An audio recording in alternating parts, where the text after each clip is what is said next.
Ladies and gentlemen, please welcome Courtney Meisel, Founding Director of The Cell, and Melanie Perlman, Executive Director of The Cell.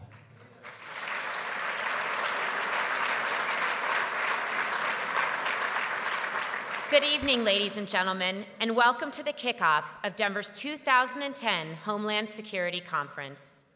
The Counterterrorism Education Learning Lab, The Cell, is excited to host tonight's program with the Denver Urban Area Security Initiative and Mayor and now Governor-elect John Hickenlooper.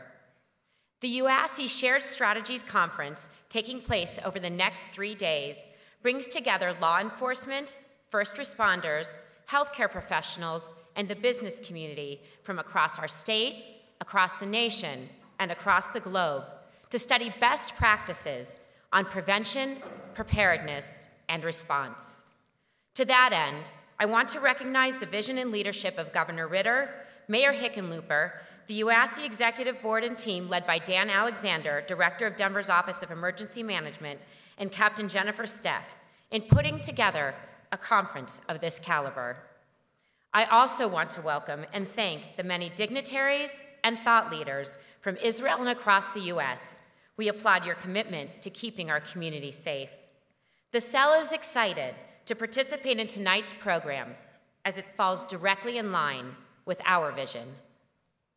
As you know, terrorism is an increasingly dangerous threat, not just to Americans, but to all civil societies, which value human life and support fundamental democratic principles. The greatest test of the 21st century will be defined by the ability of nations and individuals to work collectively to confront the security challenges that continue to affect our way of life. The Cell has established itself as a center dedicated to help combat the threat of terrorism. Its programming series and training initiatives, developed in conjunction with the Department of Homeland Security and community preparedness groups, have received national media attention, but more importantly, they have educated thousands of individuals. The reason for our accomplishments is quite simply because we have the honor of working with all of you collectively. You demonstrate the Cell's diverse partnerships between government, academic, private, and civic organizations that are committed to our community safety.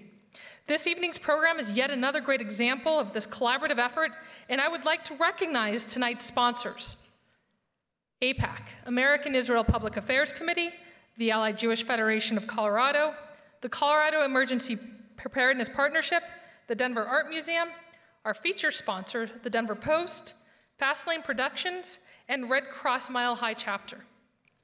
I would also like to recognize a number of individuals who were instrumental in really putting tonight's program together, and that is the Cell staff. Christina Gradias, who is my deputy. Christina has been instrumental in helping plan all the logistics, but also interfacing with UASC, so I really wanted to take a moment to applaud her efforts.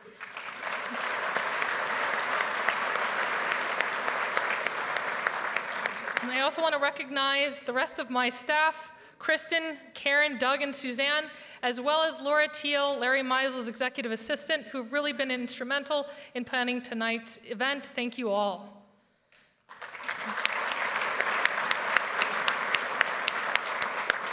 Now it is my privilege to turn it over to Dan Alexander, Director of Denver's Office of Emergency Management. Dan.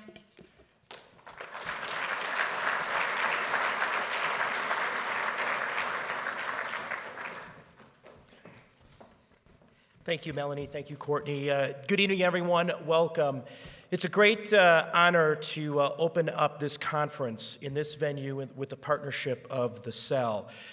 When we started down this road of planning this conference, which seems like an eternity ago, we were so fortunate to have the relationships that we have here in the Denver metropolitan area, and to have the organizations such as The Cell located right in our backyard that shares the vision that we have of making our community safer, empowering our public safety and private citizens to recognize our threats, our transnational threats, and empowering those to take action.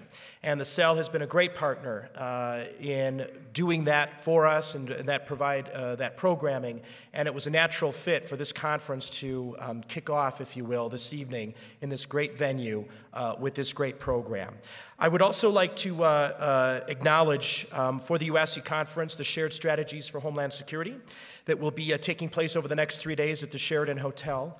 Would not be made possible as well by our other major sponsors, including the Anschutz Foundation, the Antero Charitable Foundation, the Denver Police Foundation, ESRI, Microsoft, and the Target Foundation.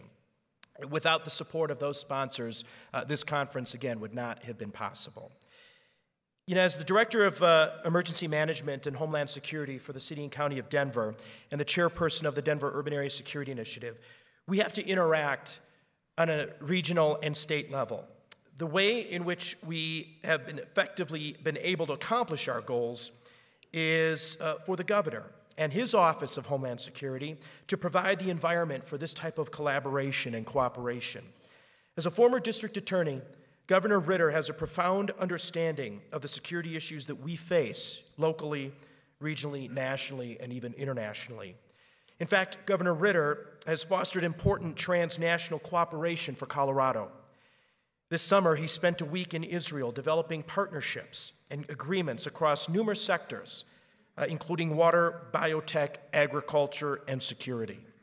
And we're very proud that the Shared Strategies for Homeland Security Conference is another example of that transnational cooperation. And this conference demonstrates that strength and importance of partnerships. It is my great honor and pleasure to introduce the leader of our state, Governor Bill Ritter.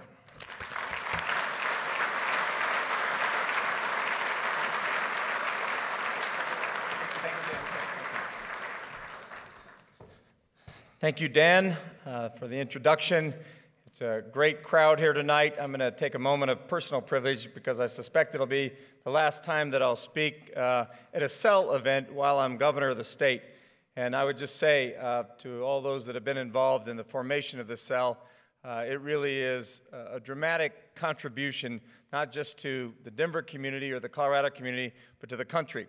It was mentioned before, this is one of a kind, the CEL is, in terms of just an educational opportunity for the people of this state and people who travel here to understand and develop a deeper understanding of terrorism. And I know there are a lot of people that have been involved in it. Certainly Larry Meisel sort of is the chief founder and sponsor of this. And to both of you, Melanie and Courtney, thank you for all the work that you do with the CEL and the opportunities you've availed over the past couple of years to ensure that we do our level best in educating people.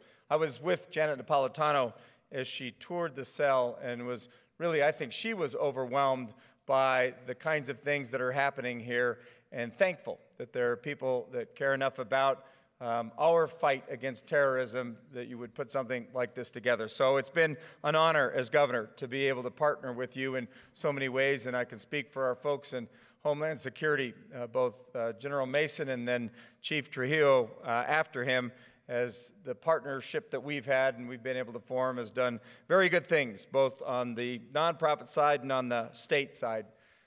I did form, after becoming governor, a department, a governor's office of Homeland Security. We did Homeland Security. In many respects, we did it pretty well, but we felt it was important to concentrate it into one office. And the reason for that just has to do with how important the work of Office of Homeland Security is. Much of what we're able to do has to do with federal funding that flows to state government. And our opportunities to look at ways to fund the Urban Area Security Initiative has helped me understand the level at which we can all be involved in this fight against terrorism. I think because my roots professionally were in the district attorney's office, I understand local law enforcement and sort of the ways that they intersect with people who would do us harm. And certainly if you think about so many of the different terrorism threats and even terrorism incidents that we've experienced in our recent history over the last 2 decades, local law enforcement has been very involved in either stopping those or, if they occur, in investigating those and being the first responders. That's why this is such a fantastic event for us to be able to host here in Colorado.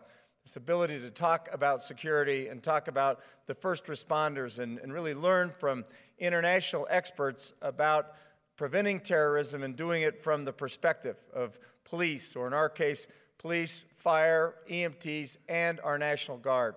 I want to just take a moment, and again, another moment of personal privilege, for me to be able to acknowledge all the people in this room who have made a professional commitment to this. Whether you're in law enforcement or a person who is otherwise a first responder, firefighters, EMTs, all of the people who may show up at a scene, or our Colorado National Guard, I'd just like for the rest of us to give you a round of applause for your willingness to serve.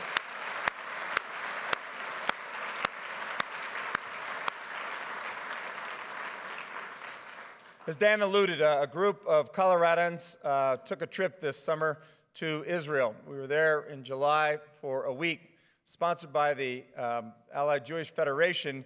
It was an economic development trip, but while we were there, we certainly discussed security issues and discussed security issues with Israelis. We were in Tel Aviv, but then we went to an area that bordered the Gaza Strip, and I was able to see this place that we all hear so much about and just realize what a small geographical area has caused so much disturbance internationally for so long. We went down onto the Egyptian border and were there and visited about security issues even across the border.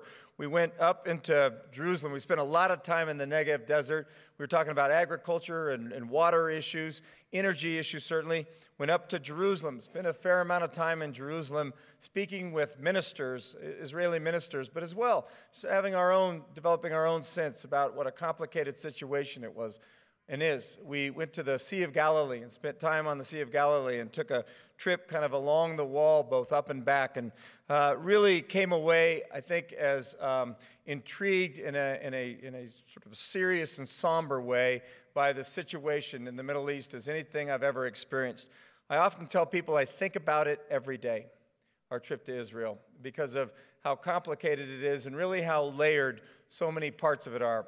You cannot understand any sector, the economic sector, the political sector, the religious sector, the security sector, without understanding kind of all sectors together and the many crosscuts that occur when trying to think about them. If you try and understand any sector alone, you will disparage the whole.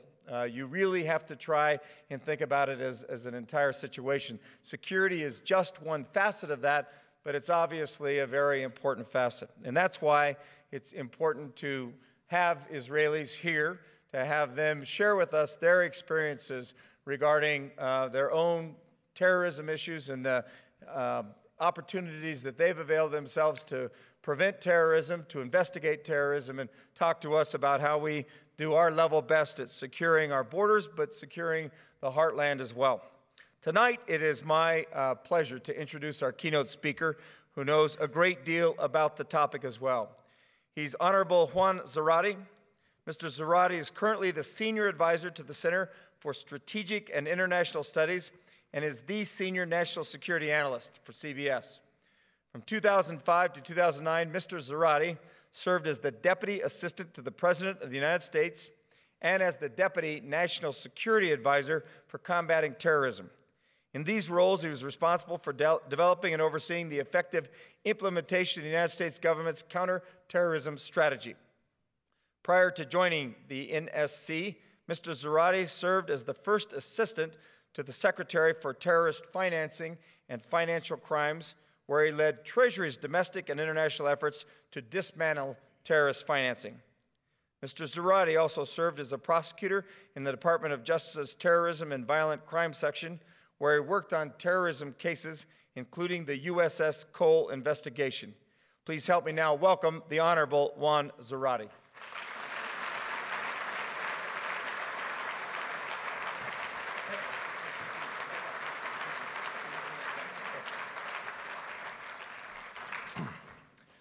Governor Ritter, thank you for that kind introduction. I need to thank all of you for the warm introduction and welcome earlier. I actually feel, now that this is my second trip to Denver, that I'm a part of this community in an adopted way, so I want to thank you all.